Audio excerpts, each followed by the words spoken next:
They are the unsung heroes of Hollywood, the extras. Without them, you could barely make a movie, yet they're the bottom of the scale in pay and respect. Still, for some, the sheer glamour and excitement of being involved in the entertainment industry is enough to make them want to make it a way of life. Today, Jason Connell is here. He's director of the award-winning documentary Strictly Background. A look at the ups and downs of being a background player following the lives of 10 extras, several of whom are here today. First up, the director Jason and extra Terry Bolo. Pleasure to have you guys here today. Hi. Terry. So you say in the documentary there are 45,000 extras in Los Angeles? Could be more. Could be more. Yeah, that's the number we kind of came up with talking to some casting places. So. And what, about 1,000 new signing up a week, you say? Just about, yeah. But now for a lot of people, this is kind of a, I don't want to say a transitional or a temporary thing. There's this kind of a burnout rate. How long do most people give this a try for? Well, I think 90% of the people in the first year burn out. I mean, some people come to Los Angeles every day. You know, so many people off the bus, and it's an easy way to hurry up and just get a job and get on a set. So I think that those people come and go a lot. So our film, we focused on people who've been in it for a while. Older and. Because some people do stick with it. They like it. And do you have any sense? What percentage? Years. 30 years. Congratulations. So what made you want to stick with it for 30 years? Well, it's a lot of fun, and it beats working.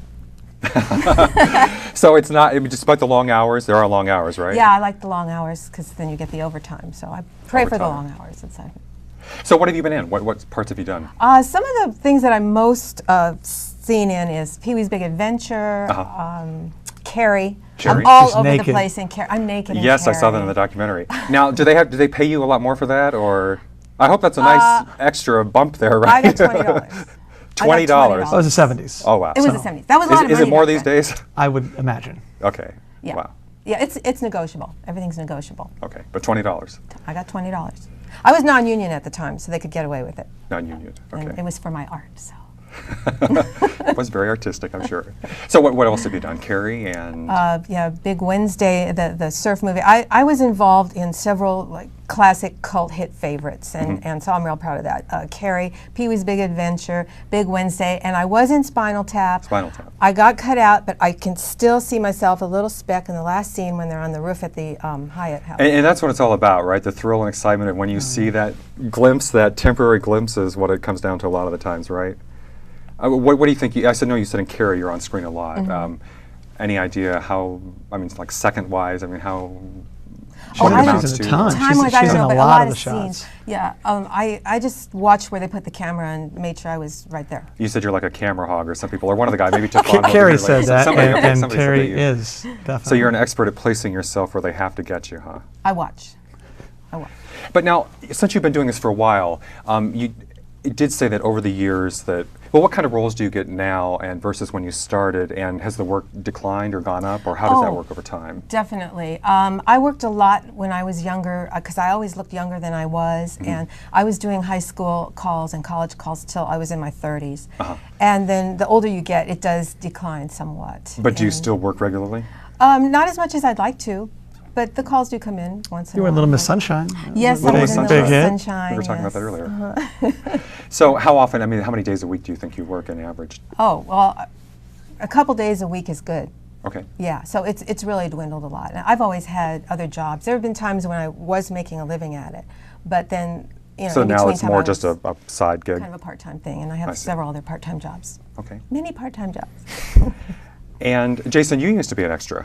Well, I was an extra for a month, but yeah, for a month. It's safe to say. Yeah, that's how I got the idea. I moved out here from Tulsa, Oklahoma, and I was an extra in several things, but I started meeting extras in holding, and I was fascinated by it. So that's kind of what, I just wanted to get on a big set. Sure. I'm not an aspiring actor, but. What can we see you in? What parts? 6 Feet Under, my favorite show ever, season 4 finale. I'm in a big scene there. I'm drinking some wine, and Claire runs into me. It's real quick. Hey, I saw that. Yeah, I had shorter hair, and then I was in some forgettable movies. Rebound with Martin Lawrence, basketball movie, and A Lot Like Love. I actually met Jay, one of the cast members on that set, and another bad movie. But it was like a month, and after the last one, I was like, you know, this would be a good documentary. And I did a casting call 3 months later. So it was pretty quick. Had you met any of these guys Just earlier? Jay. Jay was the only just one. him, okay. And I told him to come. I still made him go through the process.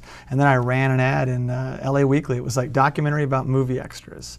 And you barely even knew about it. Like, you remember your friend called? Or? I was just checking my email messages, and I was on my way to a job, and my friend emailed me and said, you should check this out. And I thought, oh, it's on the way, I have time, I'll go stop by. So I dug out all these photographs that I had from years ago of me and all these stars. And I took them in there and I said, well, I've been on this and this and this. And he goes, okay, she's in it for sure. Yeah, I already knew. Like that, someone with that track record, we needed it. You had the sequence from Airplane, I think, too, right? Yeah, Airplane 2. I love yeah. Airplane. And I love the way in the movie you actually remove the actors, or I'm sorry, remove the extras. Yeah. So you just see the That's our big special effects. Didn't that look in the great? movie. Yeah. That was a cool And scene. it really makes the point very strongly. Without the extras, you'd have a very weird movie. Yeah, and the highlighting thing we did as well. That was key. I mean, you needed to have the proof, and she brought a lot of proof because she brought some of those films that are just classics. So You say you found the atmosphere interesting, and you say you've enjoyed it enough to stick with it. What is the atmosphere like? I said it a little bit at the beginning about the bottom of the scale in respect. Is that true or not? I mean, how well do they treat the extras? Let's put it that way. It varies on set. Sometimes you do feel like cattle, and they shove you in the corner, and sometimes they don't tell you where the water is and stuff like that. And sometimes they can be a little curt with you, but everybody's under pressure. And sometimes it's great, and it's really fun, and you feel like you're at a party all day, and they've got great food, and so every experience, every set's different. Everybody's ready for craft services, right? Is that what it's about, is getting the food? Definitely. Well, they treat non-union different too. I mean, you've been union for a while, so non-union have to eat it at their own little. They really segregate it, which I saw because I was non-union. And now I know a lot of people want to get to be union because you get more money and more benefits and perks and stuff. But did the work? I hear a lot of people say though they get less work once they're union though because so your work declined once. There's a lot less work, for union people. Did you get to meet any celebrities and interact with them? oh man, she's the queen. This girl, she knows them all. Anything you can tell us? Come on, tell them a little bit. Well, I met Robin Williams and Bill Murray early in their career. And Did you go on a date with Bill Murray? You had a picture with See? him. I watched that documentary. Did you go on a date with you Bill tell Murray? him? No, she saw the film. You went out to eat or something, right? Yes, Sushi. yes. I went out with him and his friends, and we had sushi, and it's like, oh my God, I've never had sushi before. It's like, oh, I have to eat this. Oh my God. But then she's on Ghostbusters, and Bill Murray picks her out of the crowd, comes over, He sweeps runs you over up. and picks me up and twirls me around. I hadn't seen him about a year and a half. So they went out. Oh. And then we'll go to festivals, and there's like Ed Begley Jr., and I'm like, wow, there's Ed Begley. Hang on. Terry goes, gets him, he knows her, brings him over. So she knows everybody. I've been running into him around town for 30 years Wow. since he was just starting out. You know, we're supposed to take a commercial, but I really don't want to. I want to hear this, but we'll be right back. That's all I dreamed about was being in the movies. When we're ready, we would like you to remove your eyeglasses and your shoes and place your head between the knees. Between your own knees, Father. If you think about what's going on and what you're doing, and then try to imagine that same scene with nobody in the background, just the principals talking, all of that is important to the all-around look of the scene.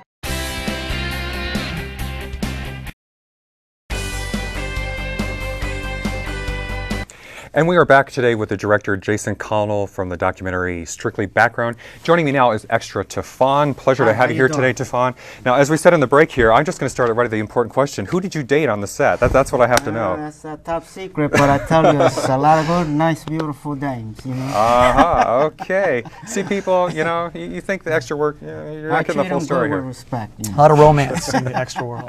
So what movies have you been in?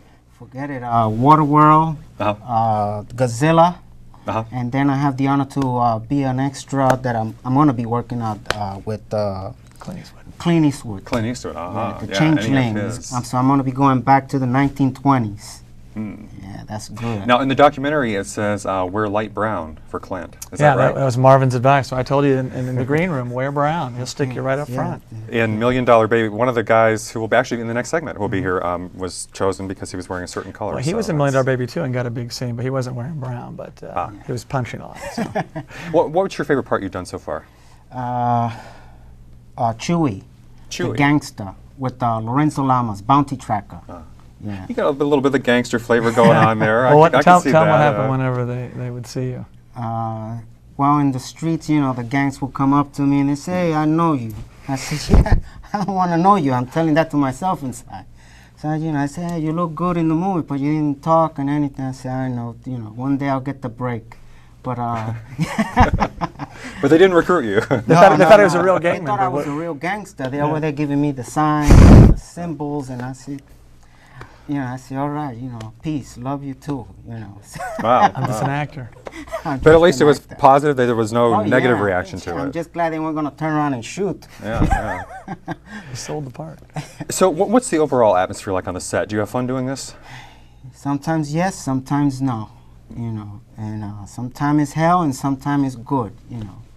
Now, in the documentary, I you know, as I say, I did watch it and I saw the part where you actually left the business for a while, Yeah. right? You became a bit burnout or kind of jaded with the whole. But yeah, there's something that keeps drawing you back. So what do you find appealing love about it?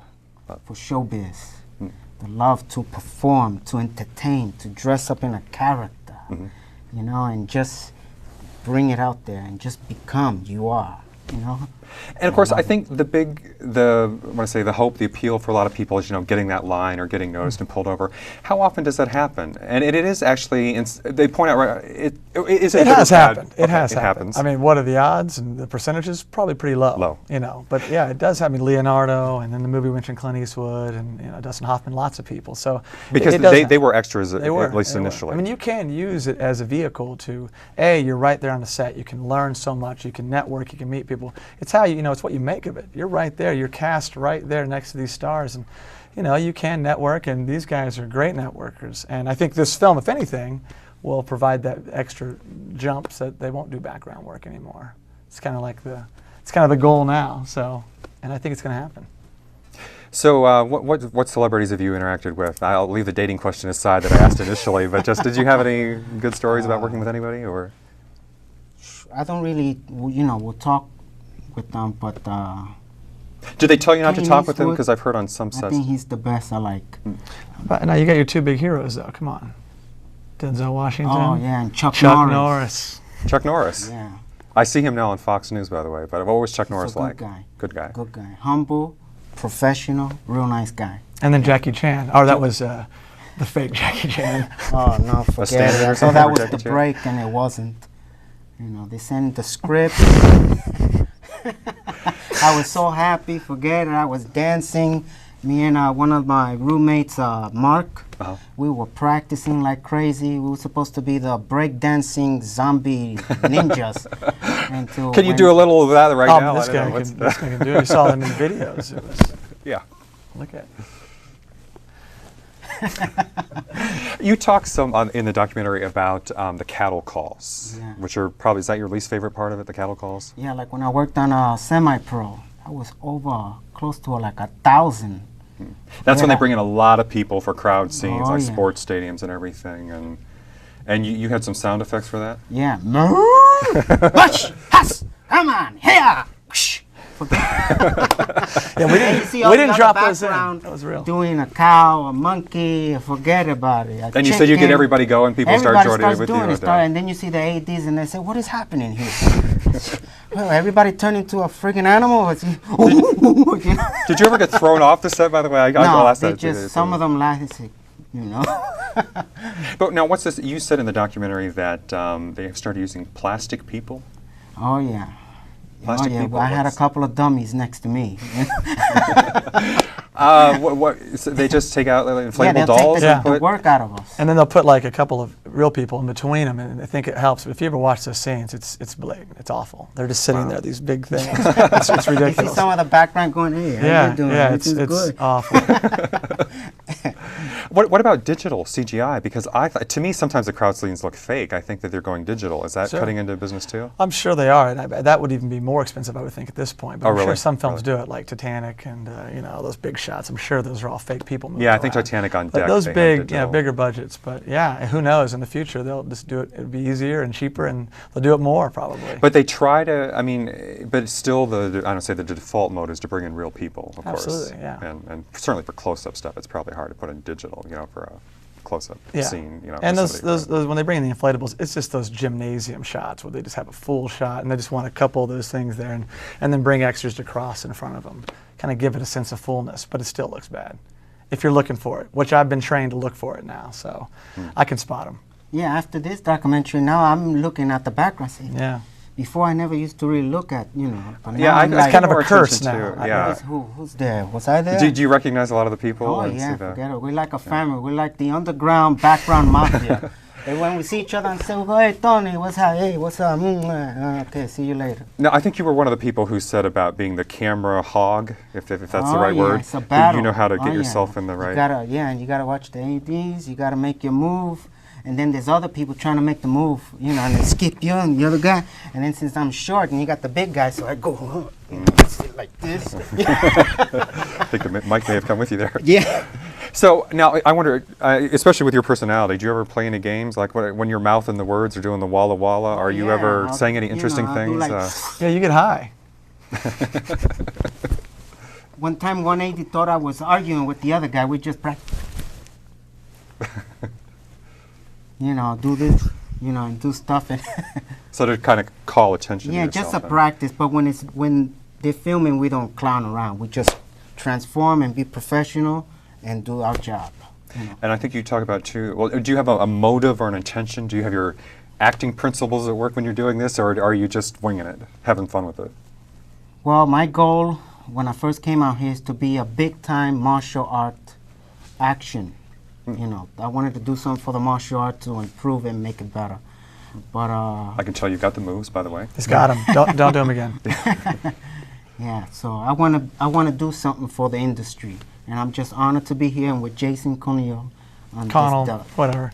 Connell doing the background. So. All right. Well, I'll keep a look for you the next time at the movies. Thanks for being here. Same here, my brother. Thank you. We'll be right back. There was this other agency that was freaky in Hollywood, and I'm thinking it's all legit because I see the pictures, the office, and everything. And he's you know, telling me, you know, well, let's see your moves, you know. So I'm going, you know. I said, this is. I'm serious, and I'm like, and then he tells me, well, let's see your muscles. Yeah, I say, all right, take off my shirt. I'm doing the flexing like you seen in the video. You know, I say, yeah, that's it, this is it, you know? Then all of a sudden he tells me, well, take off your pants. I said, fungu.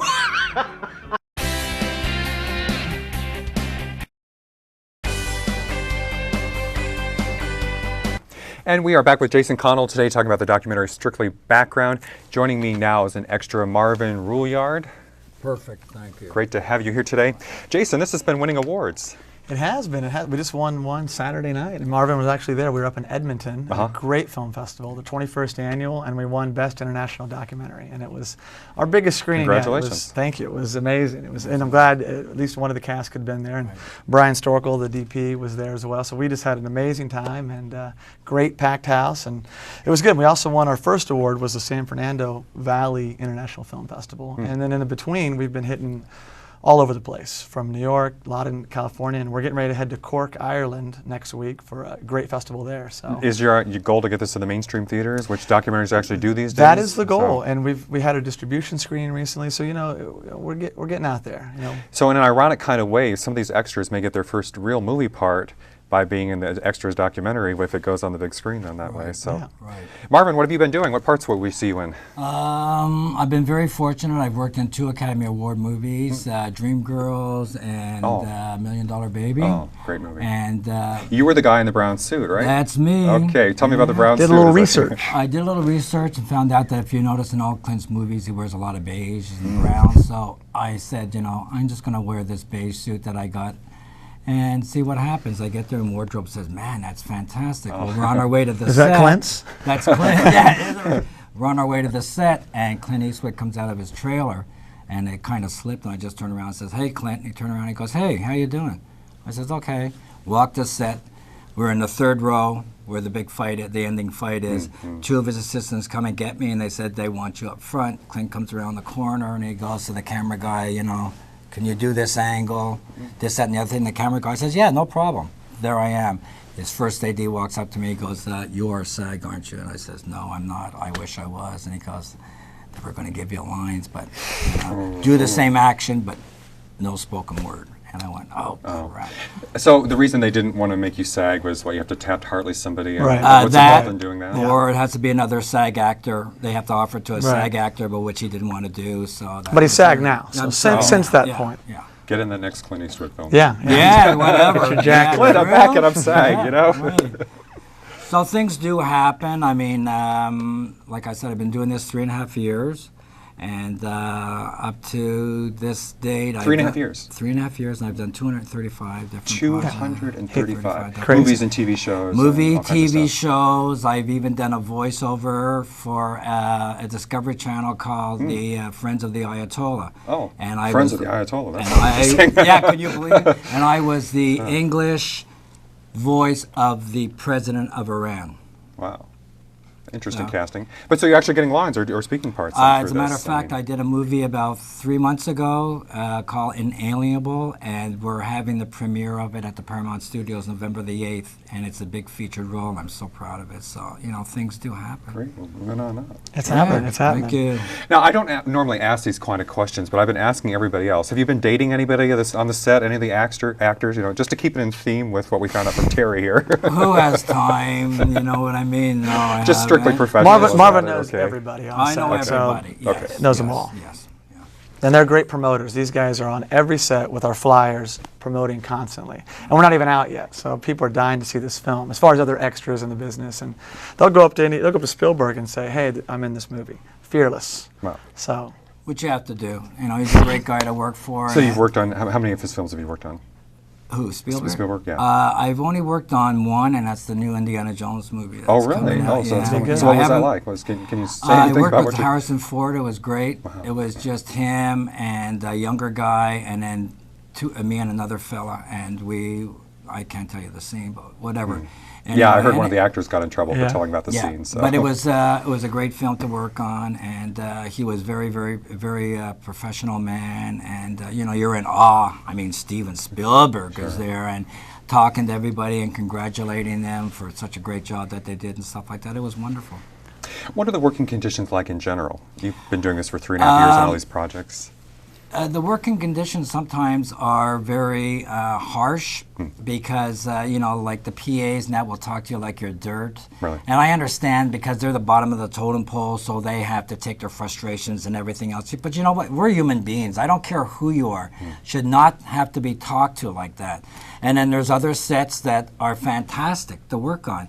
And Did you find that the people are nicer the higher up the ladder you get? Is it They usually are. like the... Yeah. All But the- it's a better run yeah, set the all very around. run set. so. But everybody, like you said, the higher they are, and especially like the actors, you'll have your Anthony Hopkins, it's a down-to-earth, super guy, Angelina Jolie, Brad Pitt. The bigger the stars are, I found them to be more cordial and understanding that, you know, you are a part of this whole entity that makes this movie work.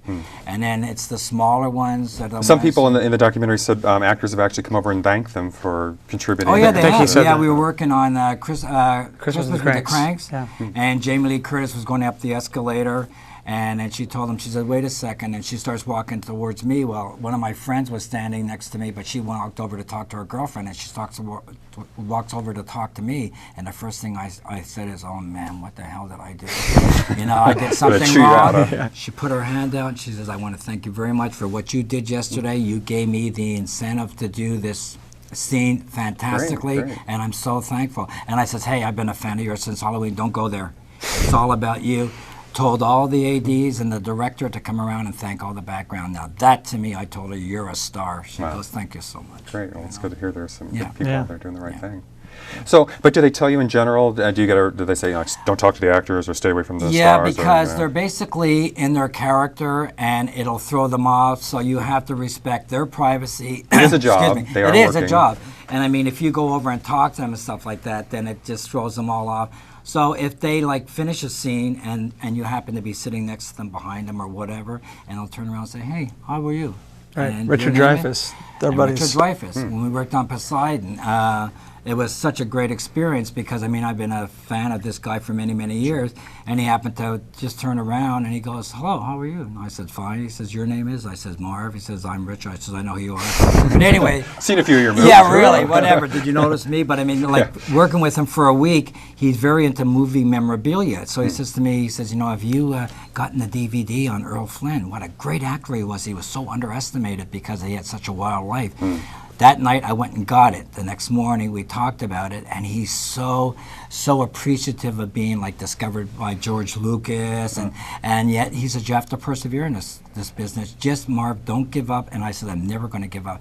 My dream is if I make it, then it's God's will. If I don't make it, then it's meant to be."